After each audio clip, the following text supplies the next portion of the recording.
भैया, वनवास के अंत के साथ ही आपके पद के कांटों की चुभन का भी अंत हुआ भैया।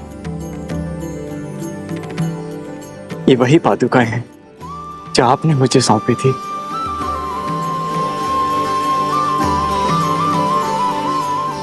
आपकी अनुपस्थिति में इन्हीं के कारण अयोध्या सुखी और सुरक्षित रही। आज मैं अपनी ग्लानि से मुक्त हुआ, अपने दायित्व से मुक्त हुआ। मेरे कारण आपके शीश से छत हटी, आपके चरणों से ये पादुकाएं दूर हुई। किंतु अब आप अयोध्या का मुकुट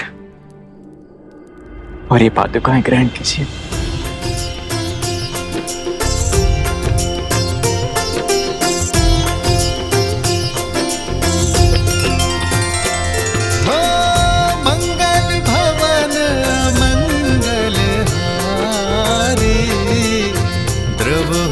दशरथ अजर बिहारी।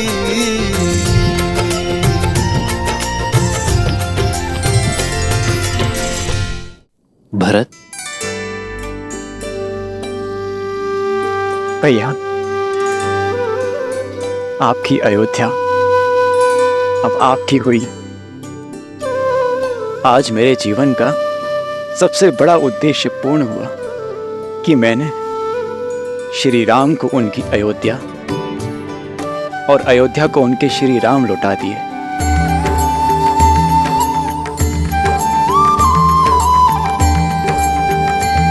प्रजा के मुख का तेज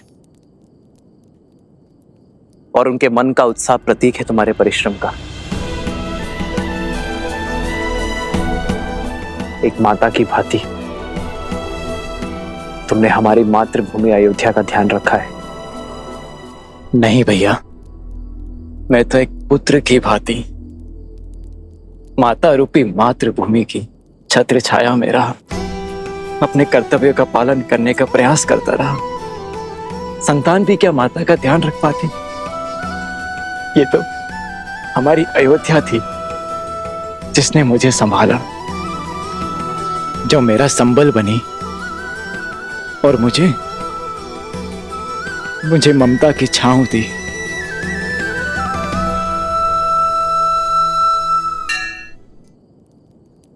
धर्म के प्रति तुम्हारी श्रद्धा ने एक नई परिभाषा रची है भरत। मेरे लिए तुम्हारा प्रेम आज हमें यह सुनहरा दिन दिखाया है। तुम्हारे राज में अयोध्या सुरक्षित थी, एक थी, और अब हम इसे मिलकर आगे बढ़ाएंगे। आदर्श और मर्यादा की है ये कथा महापावनम। काटे मद श्री से मिलाने श्रीमद् रामायणम, श्रीमद् रामायणम।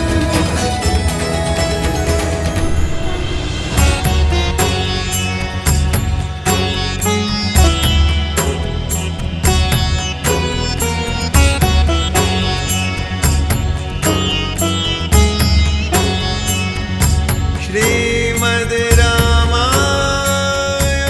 आयुष्मान भव। श्रीमद् रामायण, श्रीमद् रामायण। आचार्य, इस यात्रा में हमने प्रयास किया कि आपके दिए ज्ञान का मान रख पाए।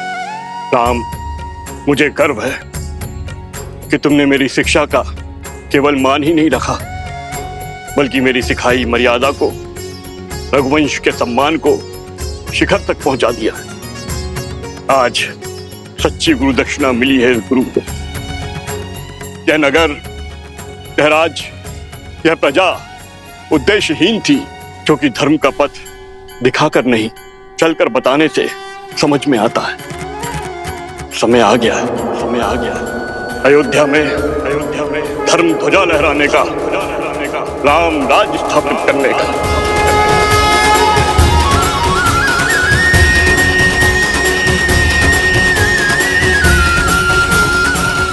आज अमावस की रात्रि है, नगर में प्रवेश करना शुभ नहीं होगा, किंतु कल भोर प्रवेश करने के लिए सज रहना पुत्र। क्षमा चाहता हूं आचार्य, परंतु आप ही ने तो सिखाया था कि समय या मुहूर्त नहीं, व्यक्ति का मंतव्य है, उसके कर्म शुभ होते हैं। अमावस्या की ये रात्रि भी मुझे मेरे माताओं के दर्शन करने से, उनका आशीर्वाद लेने से नहीं रोक पाएगी। जिस अयोध्या की प्रजा ने 14 वर्षों तक मेरी प्रतीक्षा की है, उस प्रजा को अब एक और क्षण मैं प्रतीक्षा नहीं करवा सकता आचार्य। यदि मेरे कर्म शुभ है, मेरा मंतव्य शुभ है, तो अमावस्या की ये रात्रि भी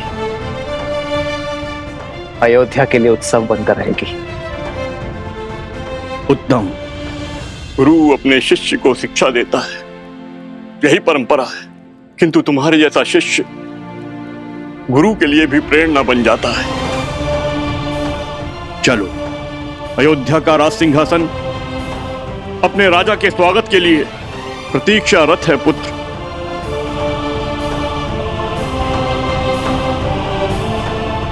एक राजा होने से पूर्व मैं एक पुत्र भी हूं आचार्य, किंतु राज सिंहासन पर बैठने से पूर्व यदि आपकी आज्ञा हो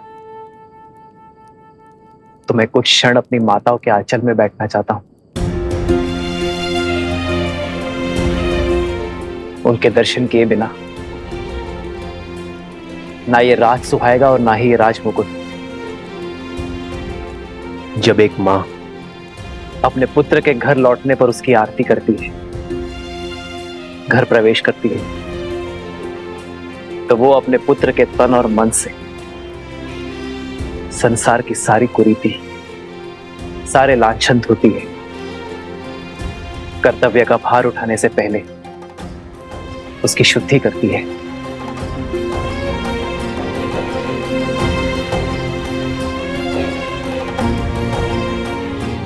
मैं भी बस वही शुद्धि की आस में हूं आचार्य।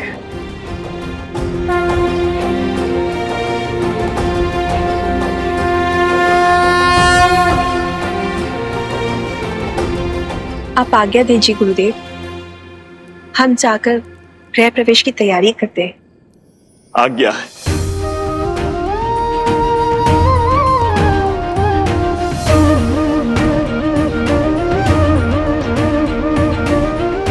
प्रभु, प्रजा की प्रतीक्षा का अंत कीजिए। हाँ भैया, अयोध्या को सुख के रंगों से रंग दीजिए।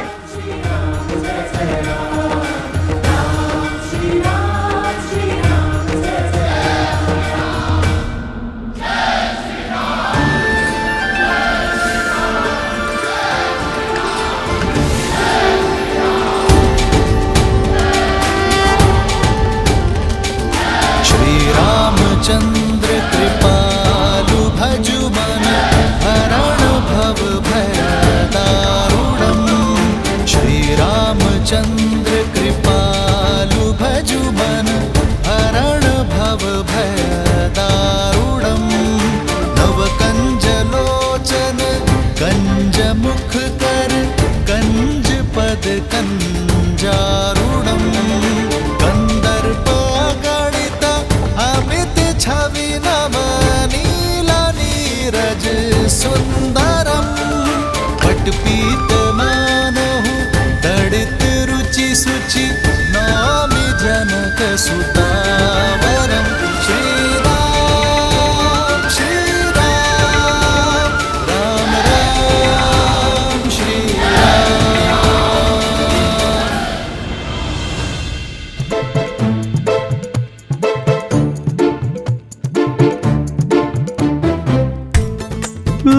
इतने सारे मिष्ठान बहुत महीने हो गए हैं स्वादिष्ट भोजन किए हुए।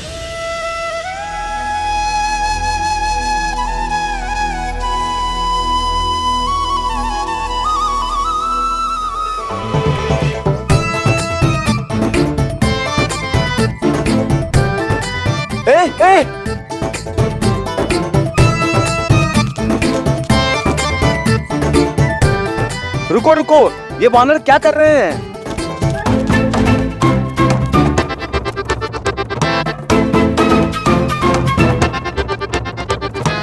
ये दुष्ट वानर तो हमारे सारे मिष्ठान लेकर भाग गए। अब हम प्रजा में प्रसाद कैसे वितरित करेंगे? डांडियों को कोई तो रोको। प्रभु, अयोध्या और इसकी प्रजा पर आपका अधिकार है और हमारा अधिकार है आपका स्वागत करना। परंतु आपके स्वागत के लिए लाए गए मिष्ठान छीनकर ये वो दंड वानर इसे दूषित कर रहे हैं। ये वानर आपकी छवि को धूमिल कर रहे हैं प्रभु श्री राम। इन्हें अयोध्या से बाहर निकालिए प्रभु, ये रंग में भंग कर रहे हैं।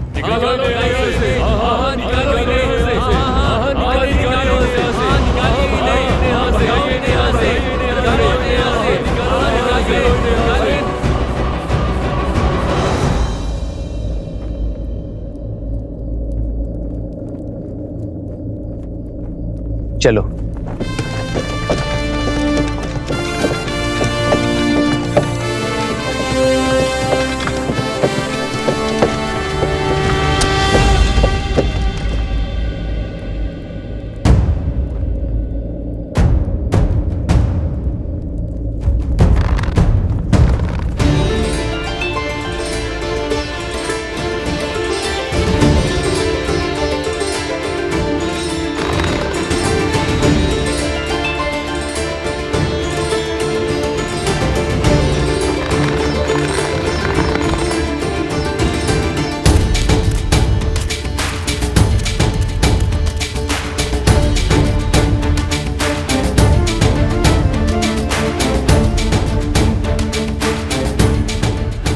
रुक जाओ, रुक जाओ।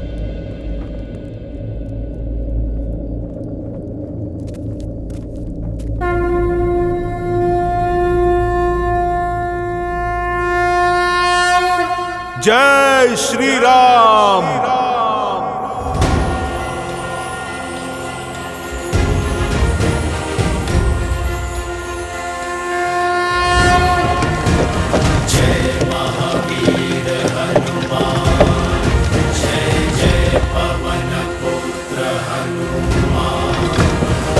हनुमान ज्ञान गुण सागर जय कपीस तिहु लोक उजागर रामदूत अतुलित बल धामा अंजनी पुत्र पवन सुत नामा। हनुमान, रुक जा।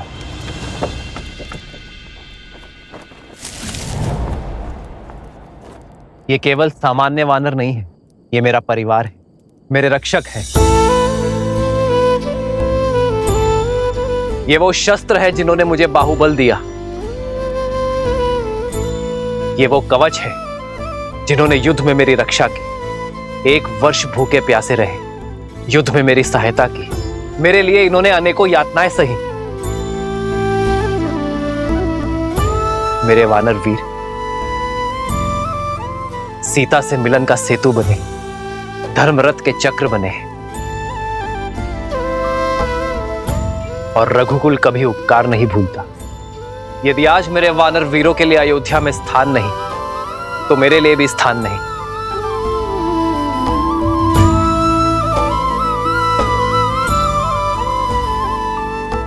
यदि आज मेरे वानर वीर अयोध्या में नहीं रह सकते, तो मैं भी अयोध्या में नहीं रह सकता।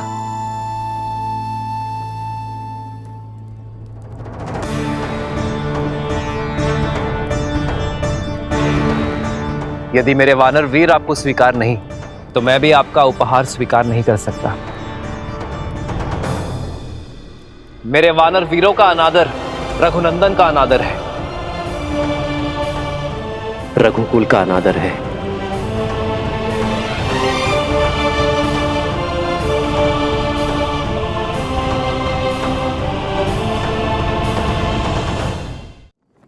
वानर वीरों, हम अयोध्या की शोभा बढ़ाने आए हैं, समस्या नहीं।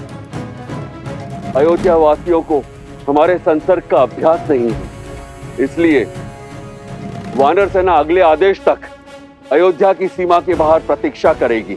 यह उनके राजा का आदेश है।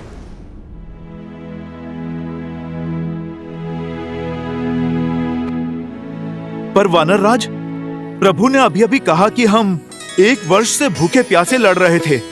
अब यदि प्रभु ये वचन दे कि हमें 1 माह तक भोजन मिलेगा, और यदि हम उस भोजन से तृप्त हो जाएं, तो हम वानरों को इस नगर से बाहर जाना स्वीकार है। उस भोज की प्रतीक्षा स्वीकार है। ये सूर्यवंशियों की अयोध्या का विराज अब तो हमारे भैया रघुनंदन श्रीराम के वक्त भी यहां पड़ चुके हैं। अब अयोध्या में कोई भी तन और मन अतृप्त नहीं रहेगा। दशरथ नंदन शत्रुघ्न, आप ये आश्वासन या फिर चुनौती दे रहे हैं? अपने स्वर में मधुरता लाओ शत्रुघ्न, क्योंकि मैं कपिराज हनुमान को चुनौती देने का स्वाद चख चुका हूं। अयोध्या के राजकुमार को धैर्य नहीं, सिंह सी धार शोभा देती है भैया। श्री राम का भाई हूं मैं, दिए शब्द पुनः कैसे लौटा सकता हूं? अब जो शब्द मुख से निकल गए, ना ही उन्हें लौटा सकता हूं, ना ही चुनौती को। स्वीकार है। भैया शत्रुघ्न, आपके हाथ थक जाएंगे भोजन लाते लाते, पर ये प्रभु श्री राम का दास तृप्त नहीं होगा। चुनौती देना शत्रुघ्न के बालपन का स्वभाव है, और चुनौती लेना मेरे हनुमान का। पर यह चुनौती 2 मित्रों की है, शस्त्रों से नहीं, प्रेम के संधान से खेली जाएगी। और जब शत्रुघ्न ने चुनौती का प्रहार कर ही दिया है, तो उसे हनुमान के प्रतिवार से उसे केवल हनुमान और शत्रुघ्न की माता सीता ही बचा सकती है।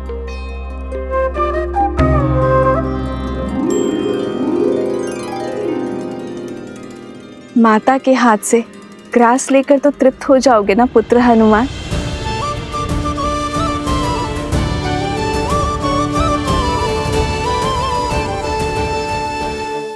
जय श्री राम, जय श्री राम, जय श्री राम। सियावर रामचंद्र की।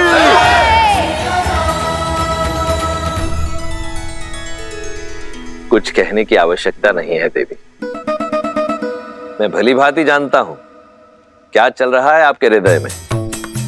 जिन श्री राम के इस संसार के आगमन के उत्सव में हम सम्मिलित हुए, जिनके विवाह उत्सव का हम भाग बने, उनके अयोध्या पुनरागमन के समारोह में भला हम कैसे नहीं जाएंगे।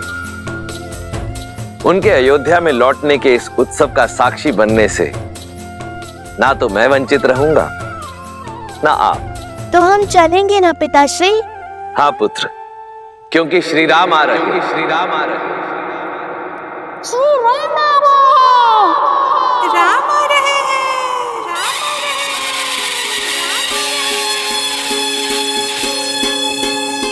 नहीं और भाई सूरज जागा पाए अमृत ये मन प्यासा, पतझड़ पीता मधुरत आई, जीवन में जैसे सुध पाई।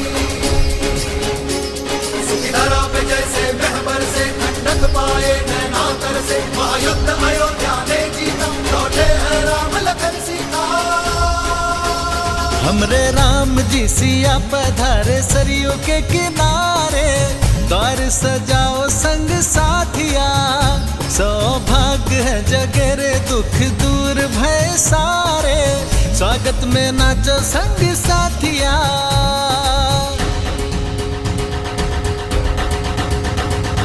शीश काट दर दुष्ट दशानन, पाप कर आए मरन, हो राम से है रघुवीर बने, तू हकेश बने है अंजन। ओ मिथिला कुमारी अवध वधु, संसार की अब सीता माता, दशरथ नंदन रघुराय के गुण, 10 दिशाओं में हर नर गाथा, हर नर गाथा। काली रात है बनी दिवाली, खुशियाँ निराली, दिए सजाओ मेरे साथी, लल्ला राम जी सिया हमारी अखियन के तारे, हम सब उतारे आरती।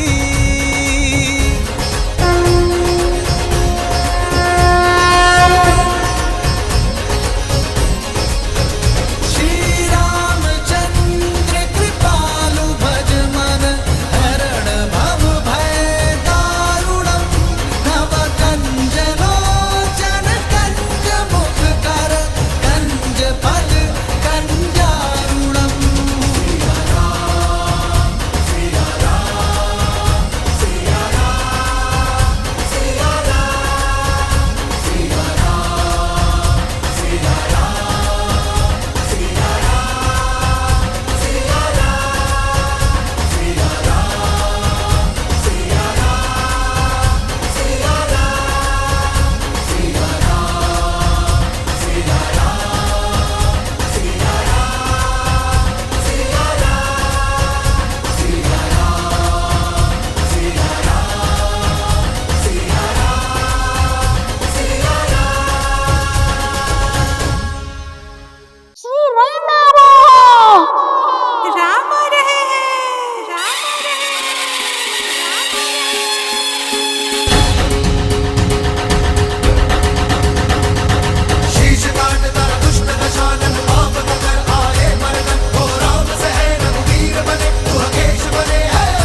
अब भीतर आकर इस प्राणहीन महल में प्राण फूको पुत्र। सीता के साथ गृह प्रवेश करो पुत्र।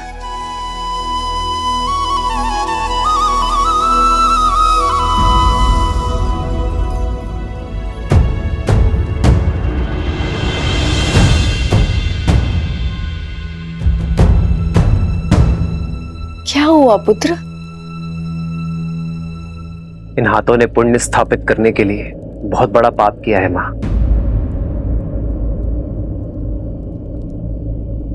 रावण का वध कर ब्रह्म हत्या के पाप से मलिन हुए। केवल आपकी आरती से ये शुद्ध नहीं होंगे मां।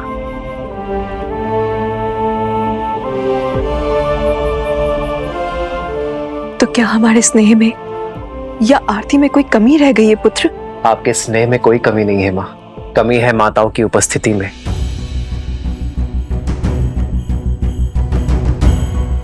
आरती करने वाली एक माता के ना होने में है।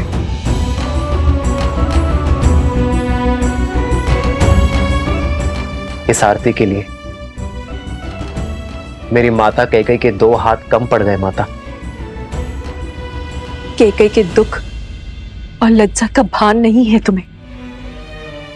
कहती है फिर तुम्हें कभी मुख नहीं दिखाएगी। उसे भय है कि तुम्हारा सामना करने में वो सक्षम नहीं। उसने संदेश भिजवाया है कि वो राम से दृष्टि मिलाएगी तो वो जी नहीं पाएगी। उसकी आत्मा उसका शरीर छोड़ देगी। और तुम्हारे गृह प्रवेश में वो कोई अपशगुन नहीं चाहती। फिर तो वनवास से भी बड़ा संकट हो जाएगा मां। माता कैकेयी का ना आना अपशगुन होगा।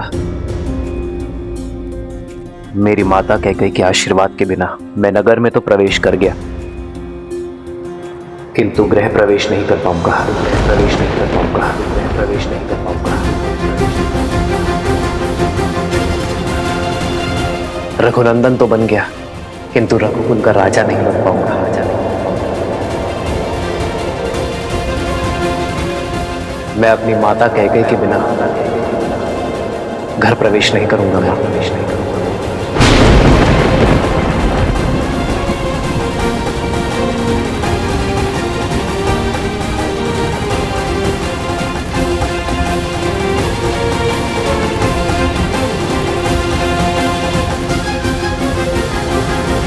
राम, आपकी प्रतीक्षा केवल रघुकुल का यह आंगन ही नहीं, अयोध्या का हर आंगन कर रहा था।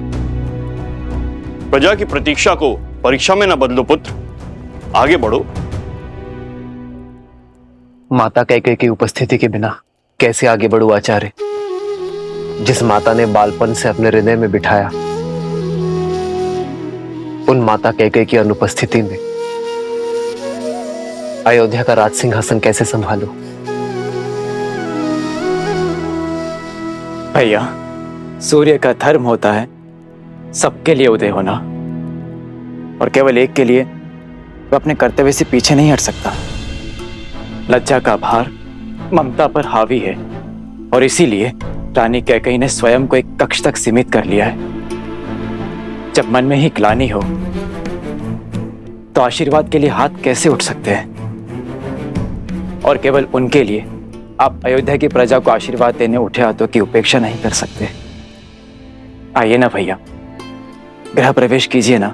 घर क्या होता है भरत? दीवारें, छत, या वो आश्रय जो सुविधाओं से तो भरा है, किंतु उसमें प्रेम का वास नहीं। घर का प्रारंभ होता है मां से, और यदि माता का मन ही अशांत हो तो घर शांत कैसे हो सकता है भरत? यदि आज मैं अपनी माता की लज्जा का अंत ना कर पाया तो उसी ग्लानि का अंग बनना स्वीकार है मुझे। माता कैकेयी के आशीष के बिना मैं गृह प्रवेश नहीं करूंगा। राम, तुम्हारे कर्म और विचार दोनों शुद्ध हैं। तुमने अधर्म का अंत कर धर्म की ध्वजा लहराई है। संसार का तारक स्वयं ग्लानि के सागर में कैसे डूब सकता है? किस काम के मेरे वो सुकर जो मेरे माता के मन की पीड़ा न हर सके। जो माता की पीड़ा न समेट पाया वो प्रजा का कष्ट कैसे हर पाएगा आचार्य?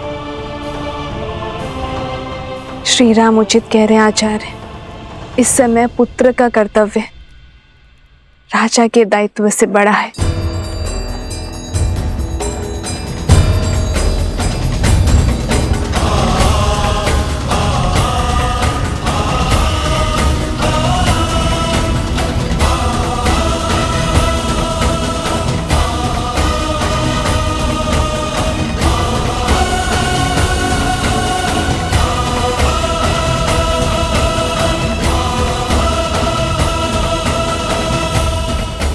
जब तक माता कह के गृह प्रवेश की आरती नहीं करेंगे, सियाराम के पग इस घर की चौखट को नहीं छुएंगे।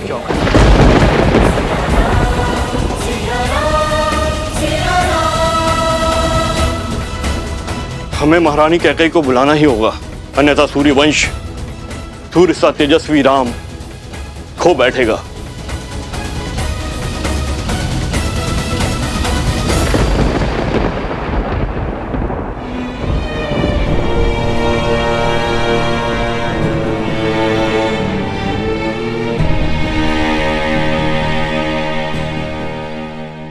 कस के पकड़ो, आंखें लक्ष्य पर, प्रत्यंचा तनी हुई। अब इसे खींचो और छोड़ दो। और कब तक आप अयोध्या के आकाश पर शोक का मेघ बनकर छाई रहेंगी? कब तक आप अयोध्या के आनंद पर ग्रहण बनी रहेंगी? वर्षों के बाद दुख की धरा पर सुख की किरण पड़ने ही वाली थी। राम भैया अयोध्या में पग धरने ही वाले थे, किंतु वे द्वार पर खड़े केवल आपकी हट के कारण। महारानी, सही कहा तुमने। अपने कुकर्मों का भार अपनी मृत्यु शैया तक ढोऊंगी मैं। अपने एक पुत्र को सिंहासन पे बिठाने की चेष्टा में मैंने अपने दूसरे पुत्र को वन की अग्नि में झोंक दिया। अब शकुन का दूसरा रूप हूं मैं। राम के आने की शुभ घड़ी को अपनी उपस्थिति से मैं अशुभ कैसे कर दूं? कैसे दृष्टि मिलाऊंगी मैं अपनी राम से? कैसे? आपका दुख, आपका पश्चाताप ना ही आपके द्वारा किए गए कुकर्मों को मिटा सकता है और ना ही आपके प्रति राम भैया के प्रेम को। आपने चाहे जो भी अनिष्ट किए, किंतु भैया सदा आपको अपनी माता मानते हैं। आपसे जो भी अपराध हुआ वो क्षमा योग्य तो नहीं, किंतु आप अपनी ग्लानि की अग्नि में राम भैया के आनंद के वेला को नहीं झुलसा सकती। किंतु राम भैया अडिग हैं कि जब तक आप उनके द्वार पर आरती नहीं उतार देती, तब तक वो ना ही भीतर आएंगे और ना ही राज्याभिषेक करवाएंगे। चलिए, ईश्वर के लिए चलिए। मैं नहीं आ सकती। कैकेयी की राजकुमारी शक्तिशाली थी, किंतु अपने पुत्र के लिए श्राप लेने वाली ये अभागन मां दुर्बल है। भय है मुझे कि अपने राम के समक्ष आते ही मेरा हृदय मेरे साथ कोई छल न कर बैठे, मेरी धड़कन रुक न जाए। यदि ऐसा हुआ तो एक बार फिर मेरे राम का मार्ग रुक जाएगा। मेरी मृत्यु के कारण मेरे राम के आगमन की शुभ घड़ी अशुभ घड़ी में बदल जाएगी।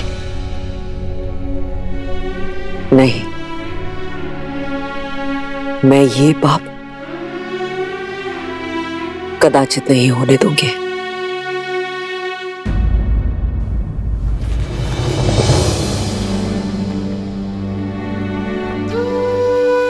आज प्रेम के आगे ग्लानि को झुकना ही होगा। आपको चलना ही होगा। नहीं चल सकती मैं भरत। क्षमा कर दो मुझे। समझाओ मेरे राम को कि मेरा मन और विवेक मेरे वश में नहीं। अब तो प्रभु से सिर्फ इतनी ही प्रार्थना है कि मैं शीघ्र ही अपने राम को राज सिंहासन पर बैठे हुए देखूं। उसके पश्चात मैं निश्चित रूप से अपने प्राण त्याग सकती हूँ। उसके पश्चात मैं तुम्हारे पिताश्री से क्षमा मांगने परलोक जा सकती हूँ। कदाचित तभी मेरी आत्मा को शांति मिलेगी। क्षमा कर दो भरत, क्षमा करो। निर्बलता के इस क्षण में कैकेयी को विश्वास दिलाने का बल देना नारायण, कैकेयी को राम की दृष्टि मिलने का संबल और उसे आशीर्वाद देने का साहस देना। राम के लिए, अयोध्या के लिए कैकेयी का चित्त शांत करना होगा आपको। उसे ये विश्वास दिलाना होगा कि उसका आशीर्वाद श्राप नहीं, अयोध्या की कल की नींव है। हे भगवान, हमें तारिए। 14 वर्ष तक अयोध्या ने प्रतीक्षा के आंसू पिए हैं। इस प्रतीक्षा का अंत कीजिए। अब क्या होगा? महारानी कैकेयी बाहर आएंगी या नहीं? ना आए तो ही अच्छा है, जिसके कारण हमारे राम ने इतने कष्ट भोगे, महाराज दशरथ ने प्राण त्यागे, उसकी तो छाया हमारे भावी महाराज पे पड़नी भी नहीं चाहिए। सीते, यदि आज माता कैकेयी का सम्मान स्थापित ना हो पाया तो कभी नहीं होगा। संसार यही कहेगा कि अपनी पत्नी का मान बचाने के लिए महायुद्ध लड़ने वाला राम अपनी मां का सम्मान ना बचा पाया। जो भक्त ग्लानि के बेड़ियों में बंधे हो, वो आपके पास कैसे आएंगे आर्य? जब जड़ें सूखी हो तो केवल पत्तों पर पानी डालने से वृक्ष हरा नहीं होता। जड़ों को सींचने से उसके प्राण जागते हैं। आप पहले भी कर चुके हैं आर्य। पहले माता अहिल्या थी,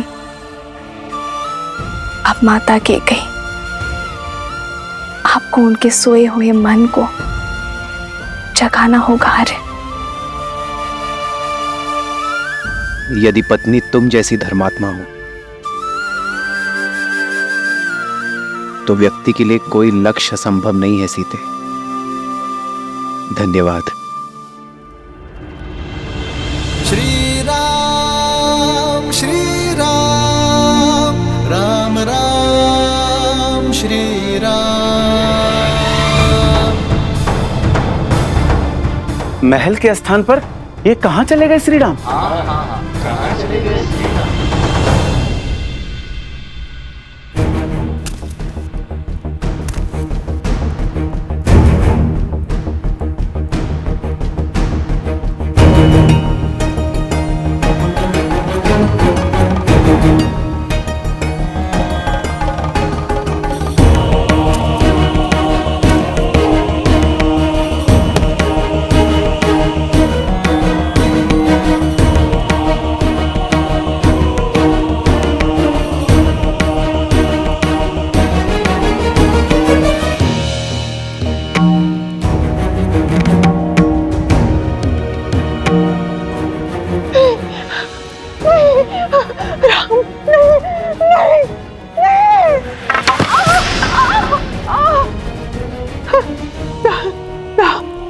राम, क्षमा करें श्री राम, क्षमा करें। ये दुष्टा अपने सारे अपराध स्वीकार करती है। मैं आपके पग पड़ती हूँ प्रभु। मैं पहले बहुत दंड भुगत चुकी हूँ, मुझे और दंड मत दीजिए, और दंड मत दीजिए। नहीं नहीं नहीं राम, नहीं नहीं।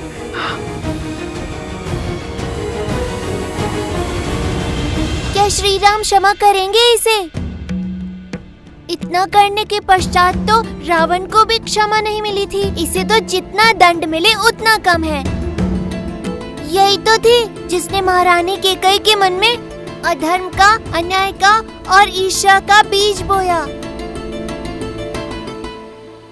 प्रिय गणेश, माना कि मंथरा के बोल ही श्री राम के कष्टों का कारण बने, परंतु श्री राम ये बात भली भांति जानते हैं, क्षमा परमो धर्म, क्षमा ही सबसे बड़ा धर्म है। श्री राम रूपी ज्ञान की गंगा में गोते खाने के लिए सज्ज हो जाओ पुत्र।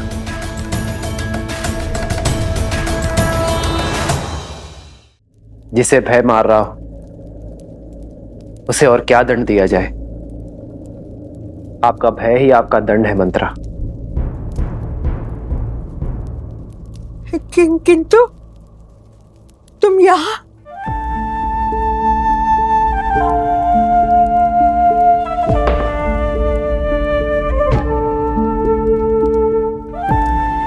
मैं आपको क्षति पहुंचाने नहीं,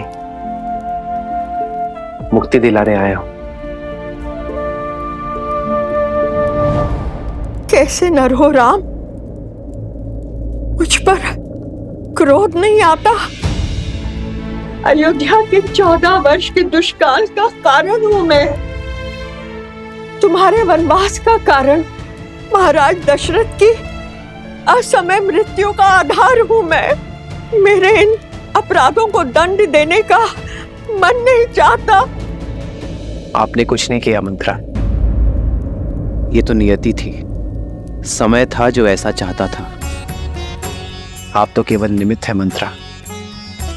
यदि आप नहीं करती तो कोई और करता, किंतु होता यही,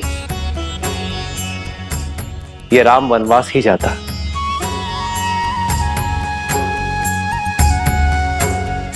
निमित्त बनने का दंड तो आप भोग चुकी हैं, अब बारी मुक्ति की है।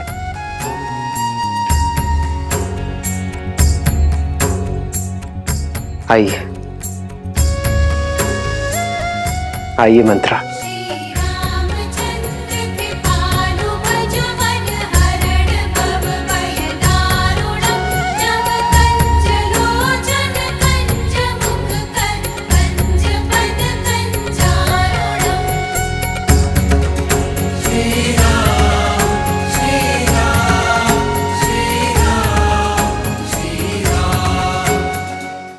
राम राजा बनने वाले हैं।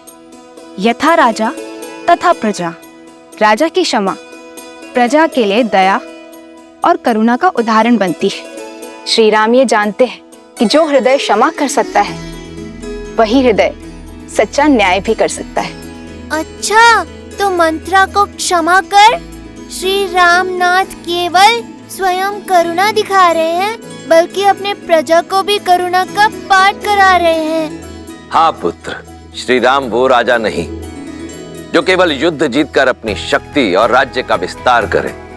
श्री राम तो वो राजा हैं जो मन जीतकर सबके हृदय के सम्राट बनना जानते हैं। और आज मंथरा को क्षमा कर उन्होंने इस संपूर्ण संसार को राम राज्य की एक झलक मात्र दिखाई है।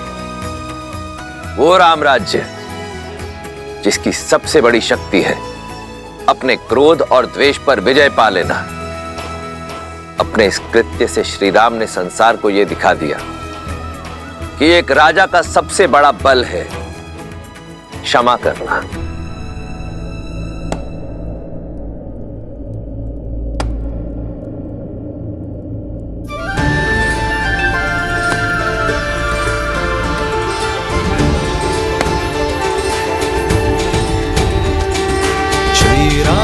चंद्र कृपालु भजु मन हरण भव भय दारुणम। नव कंज लोचन कंज मुख कर कंज पद कंजारुणम। कंदर्प गणित अमित छवि नव नीला नीरज सुंदरम। पटपीत मानहु तड़ित रुचि सुचि नामि जनक सुतावरम। श्री राम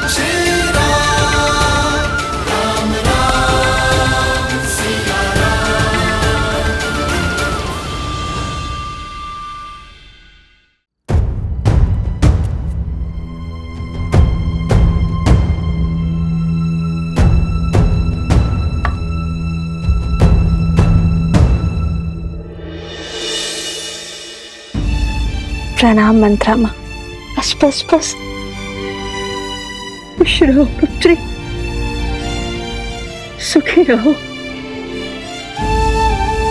जो प्रणाम करते हैं उन्हें आशीष दिया जाता है, और हमें आपसे केवल एक ही आशीष चाहिए माँ, कि हम अपने कैकेयी माता के आशीष से वंचित ना रहे। कैकेयी माता को ग्लानि के भंवर से निकालकर हमारे सामने ले आइए माता। उनके संताप का अंत केवल आप ही कर सकती हैं, क्योंकि जब तक वो बाहर आकर हमारा गृह प्रवेश नहीं करेंगी, हम भीतर नहीं आएंगे। सीते, मैंने कैकेयी के मन में जो रामधुन रूपी अमृत को विष में बदल दिया है, उसे कैकेयी को अपने प्रिय पुत्र को वनवास भेजने के लिए विवश किया। सीते, अब मैं ही कैकेयी की ग्लानि के विष को राम मिलन के अमृत में बदलूंगी। सीते, अब मंत्रा ही जाकर उसका द्वार खोलेगी। हाँ।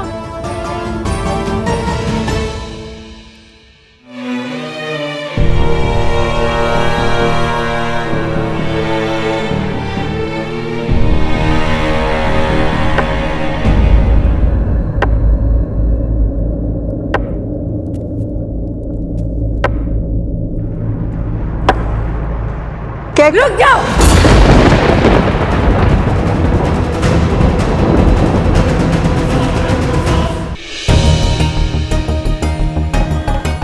साहस कैसे हुआ मुझे अपना मुख दिखाने का? और तुम्हें मुक्त किसने किया? मेरी मति भ्रष्ट कर मुझसे इतना बड़ा अपराध कराकर अयोध्या का शीश झुकाकर तुम मेरे समक्ष शीश उठाकर खड़ी कैसे हो? कैसे खड़ी हूं? ये प्रश्न तब नहीं पूछा जब तुम्हारे बचपन से अपना घर, अपना परिवार, अपना संसार छोड़कर दिन रात केवल तुम्हें संभालने के लिए खड़ी हुई थी। कितनी अभागन हूं मैं, जिसे अपनी संतान की भांति पाला, वही मुझे अपराधन मांगती है, जिसे प्रेम की छांव में रखना चाहा। उसी के क्रोध का पात्र हूं मैं। कैकेयी, क्या भूल थी मेरी? ना मैं अयोध्या की पुत्री, ना बहू। कैकेयी से आई, किंतु तुम्हारी भांति अयोध्या की ना बन पाई। यही भूल थी ना मेरी। अपने राष्ट्र का प्रभाव, उसका मान बढ़ाना चाहा, उसकी शक्ति बढ़ानी चाहिए। यही थी मेरी भूल। ये सब केवल तुम्हारे लिए किया कैकेयी, केवल कैकेयी राज के लिए किया। परंतु इस राष्ट्र प्रेम का परिणाम क्या मिला? 14 वर्ष का कारावास। भरत को गए हुए कुछ क्षण भी नहीं हुए थे कि महाराज ने राम को युवराज घोषित कर दिया। ऐसा कुछ करो कि महाराज स्वयं तुम्हारे पास आए। अयोध्या के सिंहासन पर अब राम नहीं, भरत बैठेगा। भरत बैठेगा। राम के लिए 14 वर्ष का वनवास। कुछ नहीं सुनना है मुझे, कुछ नहीं सुनना है। चली जाओ यहां से। हाँ कैकेयी, चली जाऊंगी अयोध्या से, किंतु एक चिंता साथ लेकर जाऊंगी कि मेरी पुत्री कैकेयी का क्या होगा।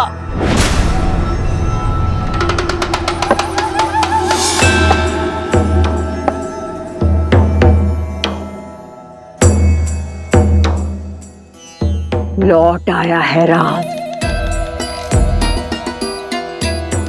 अब देखना कैसे उसके क्रोध की बेड़ियां तुम्हारी स्वतंत्रता को जकड़ती हैं। कुछ भी करके राम को रोक लो कैकई, अन्यथा तुम और तुम्हारा भरत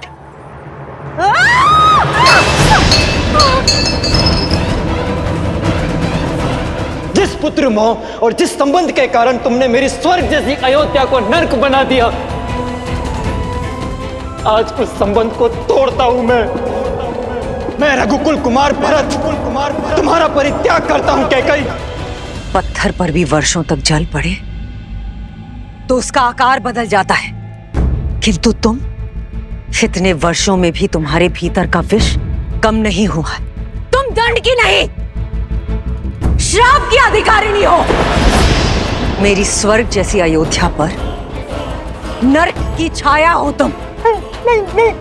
मेरे घर परिवार पे जो विष के मेघ बरसाए हैं तुमने, उसके लिए आज मैं कैकई तुम्हें श्राप देती हूँ कि आज से तुम्हारा नाम पाप, बुराई, अधर्म और अंधकार से ही जोड़ा जाएगा।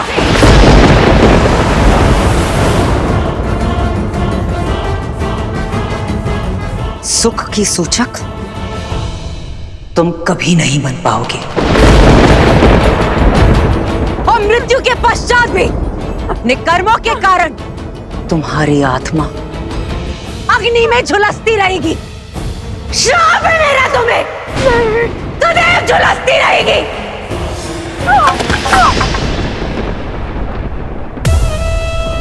दासी हूं ना, जो स्वामी दे सर माथे पर। जाते जाते भी कैकई केवल तुम्हारे हित के बारे में सोचूंगी। तुम्हारा लाभ ही मेरे जीवन का उद्देश्य है। मेरी बात समझो, राम के स्वागत के लिए मत जाना, क्योंकि अगर तुम उसकी आरती नहीं उतारोगी तो वो अयोध्या में प्रवेश नहीं करेगा। उसे राजा मत बनने दो कैकई, क्योंकि यदि वो सिंहासन पर बैठा तो तुम्हारा अंत निश्चित है। केवल तुम ही हो जो राम के उज्जवल भविष्य को अंधकार में डाल सकती हो। केवल तुम ही उसे अयोध्या का नरेश बनने से रोक सकती हो कैकई। मत जाना, मत जाना।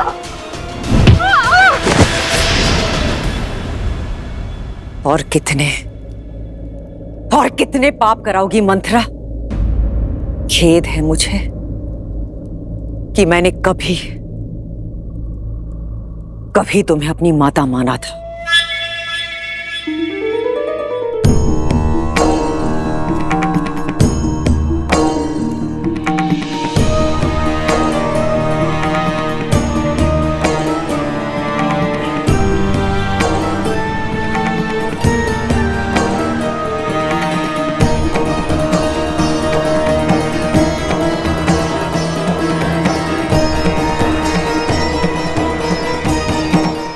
कटुवाणी ने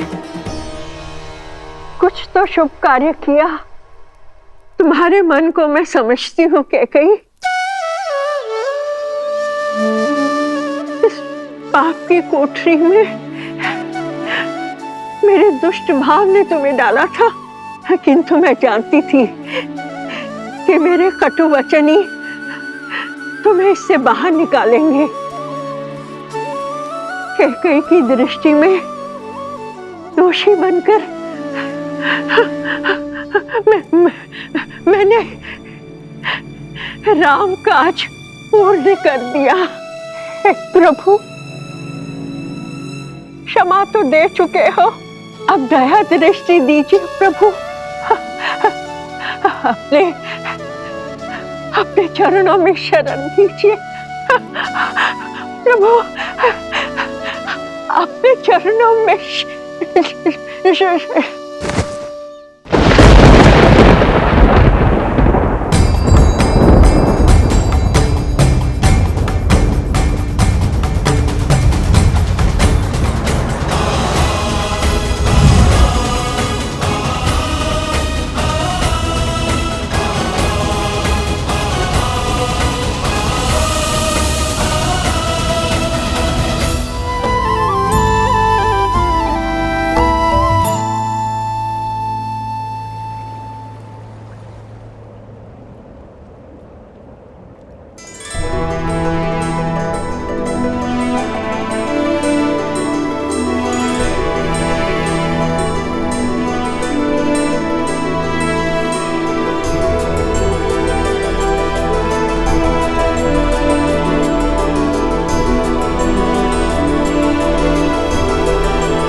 बैठिए मां।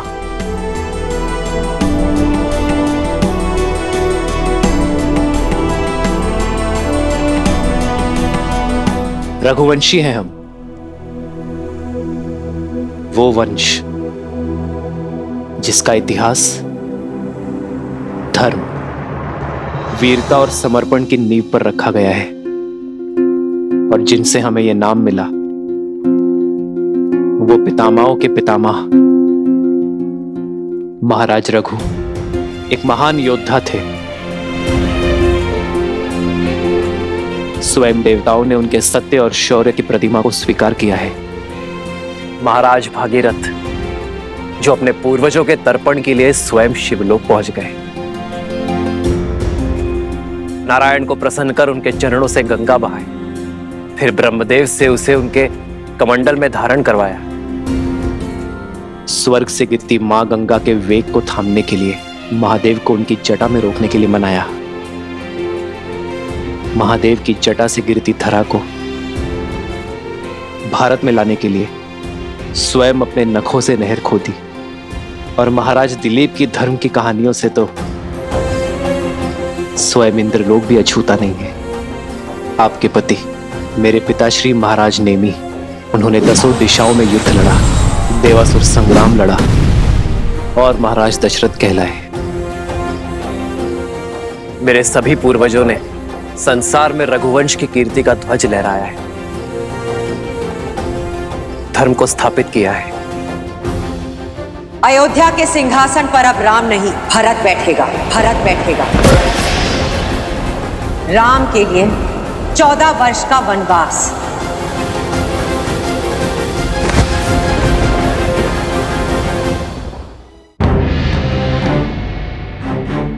पर सोचिए मां, इतने प्रतापी योद्धाओं में से किसी ने दक्षिण की ओर प्रवास करने की इच्छा नहीं की, किसी ने वहां धर्म का ध्वज नहीं लहराया। वो अवसर मुझे मिला मां, मुझे, और वो अवसर मिला आपके कारण। यदि आप मुझे वन में ना भेजती तो रावण का अंत कैसे होता मां? संसार में मर्यादा और धर्म की स्थापना कैसे होती यदि आप ना होती?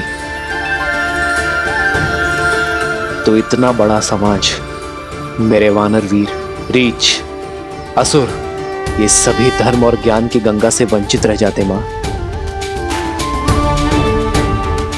मां, यदि आप ना होती तो समस्त दक्षिण आज उत्तम धर्म का सुख नहीं भोग पाता मां। मां, आपका दिया ये वनवास समस्त आर्यवर्त के लिए वरदान बना। वो आप ही थी जिन्होंने महाराज दशरथ से लड़कर हम भाइयों को गुरुकुल भेजा। मां, वो आप ही थी जिन्होंने रावण का अंत और मर्यादा की स्थापना का आधार रखा। ये जो मेरे मित्र हैं, मेरे सहायक, मेरे वानर वीर, जिन्होंने मेरी रक्षा की, ये केवल मेरा राज्य अभिषेक देखने नहीं आए हैं मां, केवल यहां भोज खाने नहीं आए हैं। ये उस माता के दर्शन करने आए हैं जिन्होंने 14 वर्ष का एकाकीपन काट कर भी अपने पुत्र को समाज और धर्म की रक्षा के लिए भेजा। जिसे आप अपराध समझ रही हैं, वो मेरे वानर वीरों के लिए उद्धार बना। इतना घोर लांछन सहने पर भी आपने संसार में मर्यादा और धर्म की स्थापना में योगदान दिया है मां।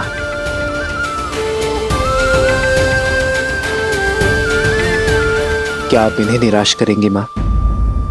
मुझे ना सही, इन्हें तो अपने दर्शन का लाभ दे दीजिए, इन्हें इनकी यात्रा का प्रसाद दे दीजिए मां।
बचपन की भांति इस बार भी मुझे मना ही लिया तुमने।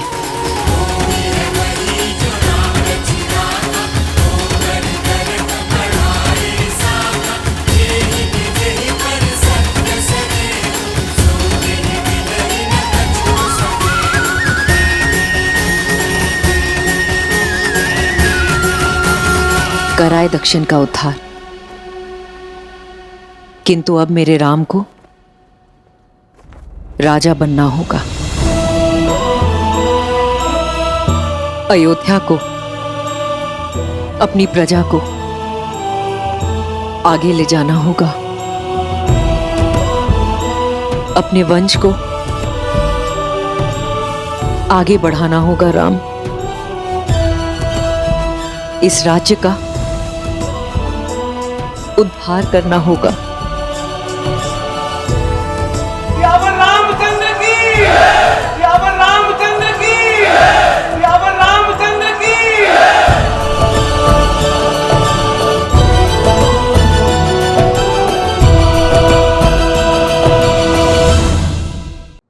आज अयोध्या के मन से दुख के बादल छट गए और मेरा परिवार पूरा हो गया।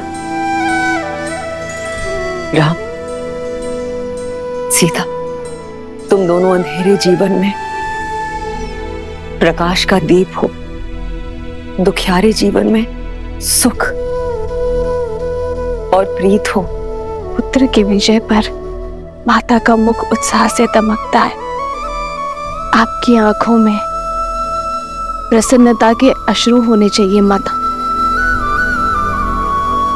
सत्य कहा तुमने सीता। मेरे कारण अयोध्या पर जो कलंक और ग्रहण लगा था, आज अयोध्या उससे मुक्त हुई है।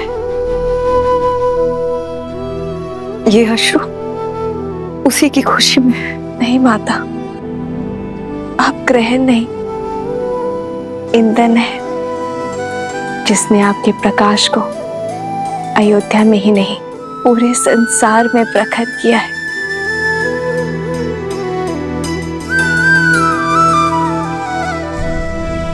भरत भैया, सबके मन हल्के हो गए हैं। अब आप भी अपने मन का भार उतार दीजिए। नियति के लेख का दंश माता को मत दीजिए भैया, क्षमा कर दीजिए उन्हें।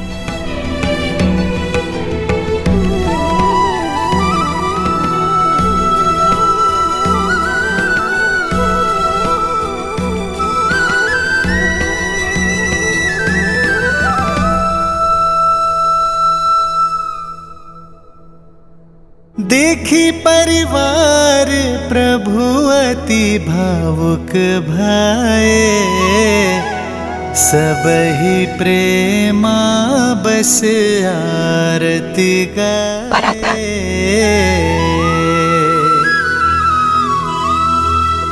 आगे सिया रामा सुख पाए, मनहु मोह माया मिटाए।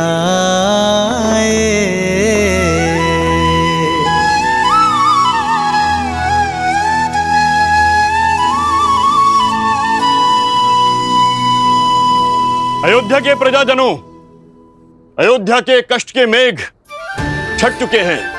शीघ्र ही रघुकुल के दीपांकर महर्षि दशरथ जी के ज्येष्ठ पुत्र श्री रामचंद्र जी का राज्याभिषेक होगा। राज सिंहासन पर विराजमान होने की उत्तम तिथि एवं मुहूर्त शीघ्र घोषित होंगे और आप सब लोग उसमें आमंत्रित होंगे। श्री रामचंद्र जी के राज्याभिषेक की तैयारियों में जुट जाइए। रामचंद्र की, रामचंद्र की।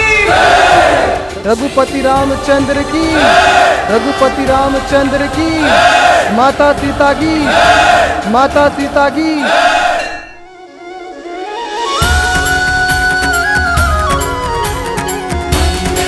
जय श्री राम, जय श्री राम, जय श्री राम, जय श्री राम।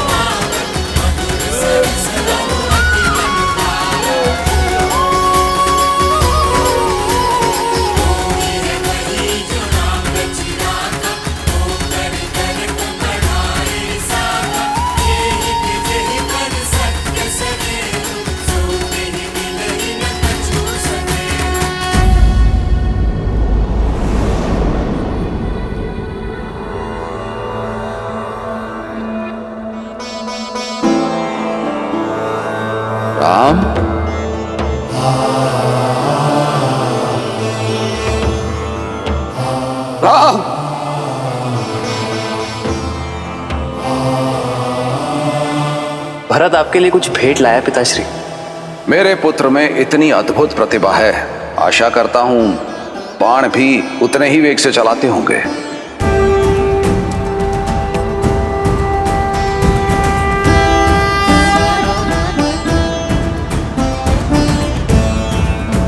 आपका राम लौटा है पिताश्री, अपना दायित्व पूर्ण करके। किंतु आज आपके सामने रावण का वध करने वाला योद्धा नहीं खड़ा है, अपने पिता की आज्ञा का पालन कर लौटा पुत्र खड़ा है।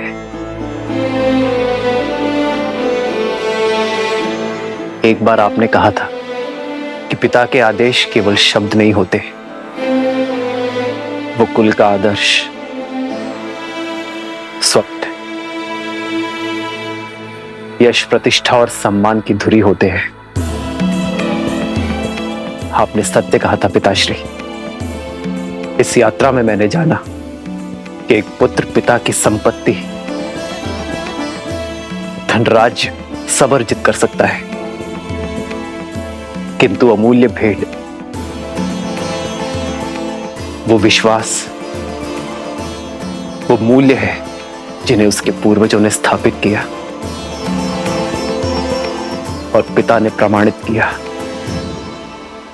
रघुकुल रीत सदा चली आई, प्राण जाए पर वचन न जाए। ओ रघुकुल रीत सदा चली आई, प्राण जाए पर वचन न जाई।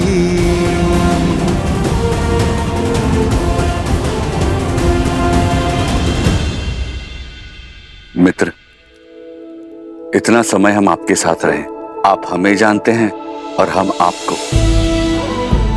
किष्किंधा वासियों के मन में इच्छा है कि हमें भी अयोध्या देखने का, जानने का सौभाग्य मिले। हाँ प्रभु, हम सबने अयोध्या के बारे में बहुत सुना है और अब प्रभु जानना चाहते हैं। अवश्य हनुमान, कुछ क्षण आप सभी विश्राम कर लीजिए, मैं स्वयं आप दोनों को अयोध्या भ्रमण के लिए ले जाऊंगा। 14 वर्ष बीत गए, मैंने अपने राज्य का भ्रमण, अपने अयोध्या के दर्शन नहीं किए। महर्षि मुग्दल के स्वागत के साथ अयोध्या भ्रमण भी हो जाएगा। दीदी,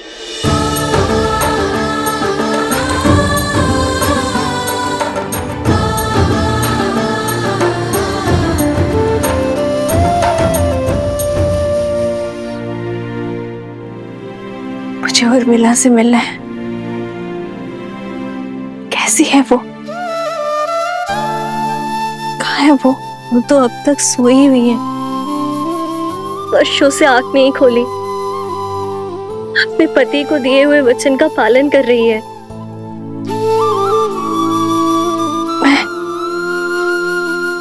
मैं देखना चाहती हूँ उसे, अभी इसी क्षण। मुझे ले चलो उसके पास। हाँ। रुक जाओ सीते,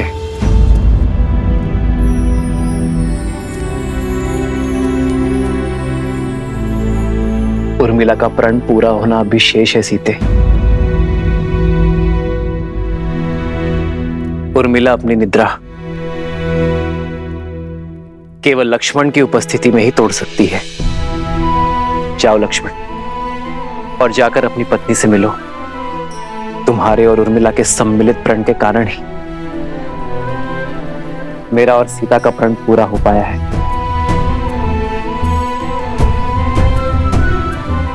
उर्मिला ने महल में रहकर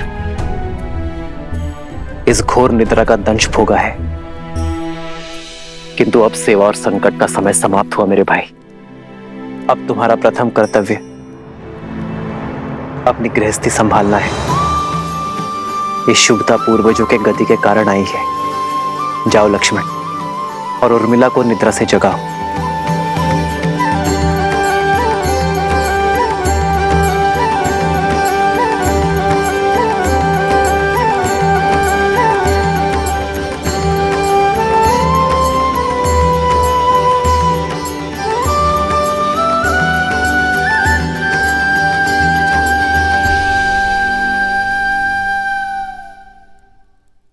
14 वर्ष तक मैं आपकी नींद लेती रहूंगी ताकि आप 14 वर्ष तक बिना सोए अपना धर्म निभा सके।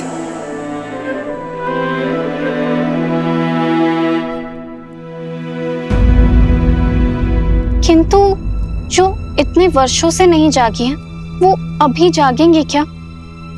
मुझे तो बहुत घबराहट हो रही है। श्रुतकीर्ति, निद्रा 4 प्रकार के होते हैं: परिश्रम, मदिरा, मोह और दुख। परिश्रम से आई निद्रा सूर्य के प्रकाश से खुलती है। मदिरा से ऐसी निद्रा आती है जो चेतना के जागने से खुलती है। मोह की निद्रा ज्ञान प्राप्ति से खुलती है। और दुख से आई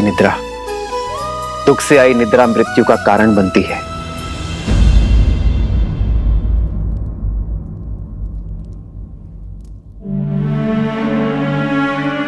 मैं जहां पर भी रहूं आर्य, मेरा मन सदैव आपके पास ही रहेगा। मेरी केवल एक ही इच्छा है आर्य, कि मैं जब भी अपनी आंखें खोलूं केवल आपको देखूं। उर्मिला, कैसी अभागन हूं मैं। मेरे लक्ष्मण और उर्मिला मेरे कर्मों का भुगतान कर रहे हैं। नहीं मां, उर्मिला की निद्रा कोई श्राप नहीं है। ये तो उसका तप है, प्रेम की शक्ति है। उर्मिला केवल अपनी निद्रा ही नहीं, लक्ष्मण की निद्रा भी ले रही है। ये तो निद्रा देवी का आशीर्वाद है लक्ष्मण और उर्मिला दोनों को।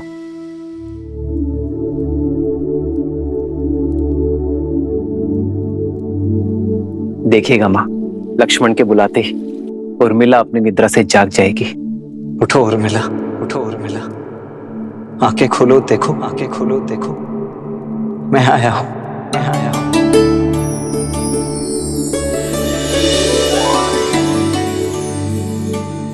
आर्य,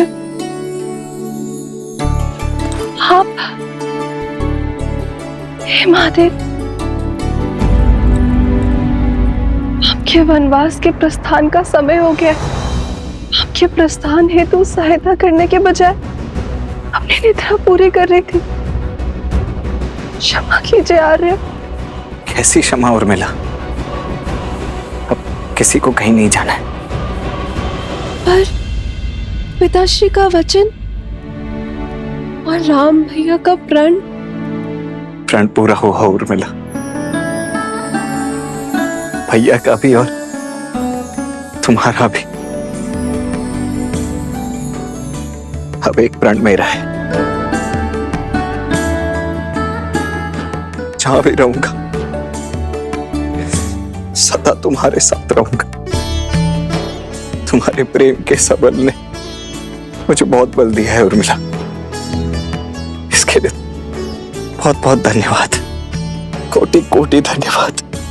क्या आप सच में 14 वर्ष तक अपलक जिए, बिना निद्रा के निकाल लिए?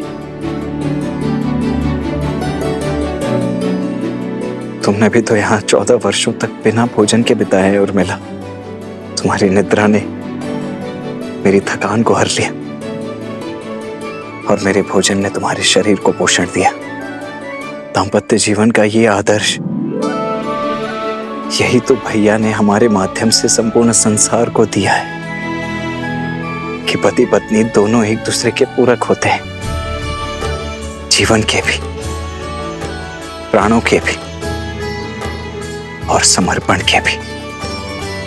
और तुम्हारे समर्पण का तो कोई मूल्य ही नहीं है उर्मिला।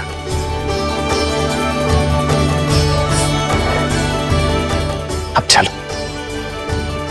पूरा परिवार, समस्त अयोध्या और विशेषतः भाभी माँ तुमसे मिलने के लिए अत्यंत व्याकुल है। मैं भी आ रही हूँ। आओ। दीदी,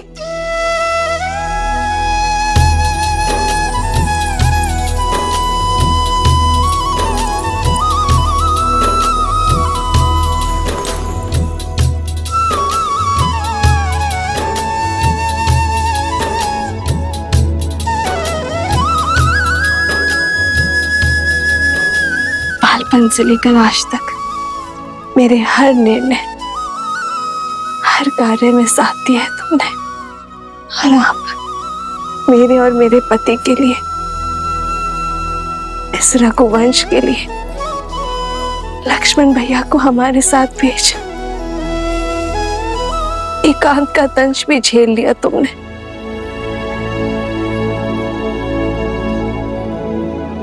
ना जाने ये ऋण कैसे चुका पाऊंगी मैं।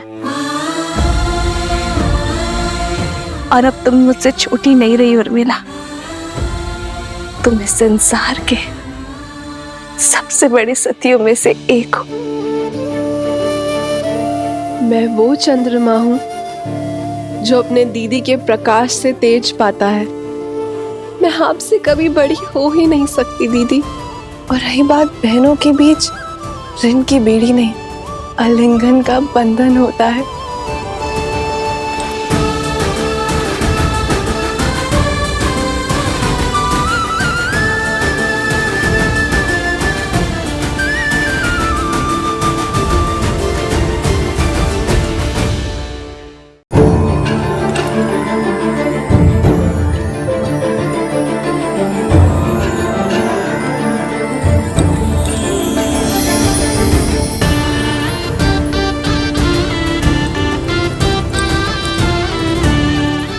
बहुत सुंदर प्यारा लग रहा है।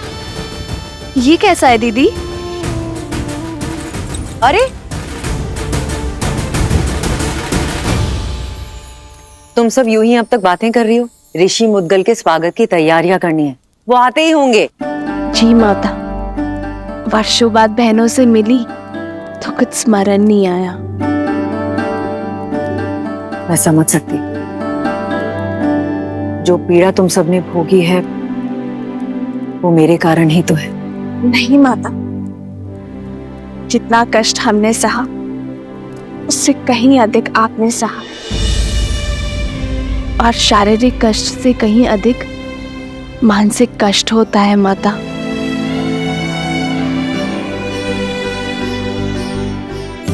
धन्यवाद मेरी पुत्री, किंतु अब कष्ट के और पीड़ा के दिन समाप्त हुए। प्रसन्नता से ऋषि मुद्गल का स्वागत करते हैं, उनसे उपदेश लेते हैं। जो कष्ट और पीड़ा मेरे पुत्रों ने भोगी, वो मेरे पोतों को ना भोगनी पड़े।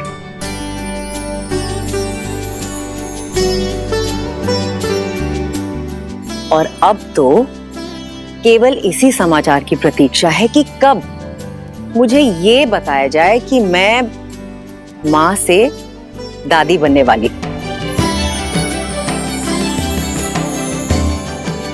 अरे तुम सब यूं ही शर्माती रहोगी या चलोगी मेरे साथ? शीघ्र चलो और गुरुजी का आशीर्वाद लो। जी। अयोध्या और श्री राम के जीवन से दुख का हर मेघ छट गया। अब सब शुभ ही होगा। इतनी शीघ्र भूल गए पुत्र? धूप छांव दिन रात की भांति ही, अच्छाई और बुराई भी सदा साथ ही रहते हैं।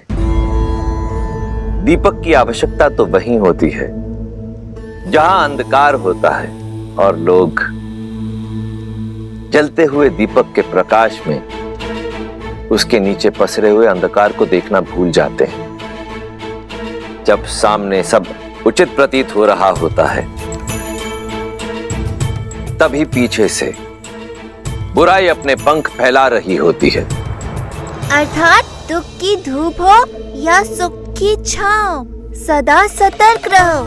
हाँ पुत्र, जब भी हम जीवन में कोई शुभ या मंगलमय कार्य करें, तब हमें अतिरिक्त सावधानी और सतर्कता बरतनी चाहिए। सत्य और धर्म की क्षमता पर विश्वास रखते हुए अपने तन मन को और अधिक दृढ़ करना चाहिए। प्रिय गणेश, वो देखो, श्री राम उसी योजना का शंखनाद कर रहे हैं। राम राज्य की स्थापना का आरंभ कर रहे हैं। नर रूप में नारायण को प्रत्येक समस्या का सामना करना होगा, हर कठिनाई का हल खोजना होगा, राम राज्य की स्थापना करनी होगी। ऋषिवर, मैं जानता हूं आप सबके मन में क्या चल रहा है, किंतु जो होना है वो अवश्य होगा। 2 दिन बाद शुभ मुहूर्त है और ये राज्याभिषेक के लिए सबसे शुभ है। श्री राम, भगवान सूर्य के आशीर्वाद से सूर्यवंश के अगले सिरमौर आप ही होंगे। आपने वन भ्रमण के समय जो ज्ञान और अंतर्दृष्टि अर्जित की है, उसको अपने साम्राज्य में उपयोग करने का समय आ गया है।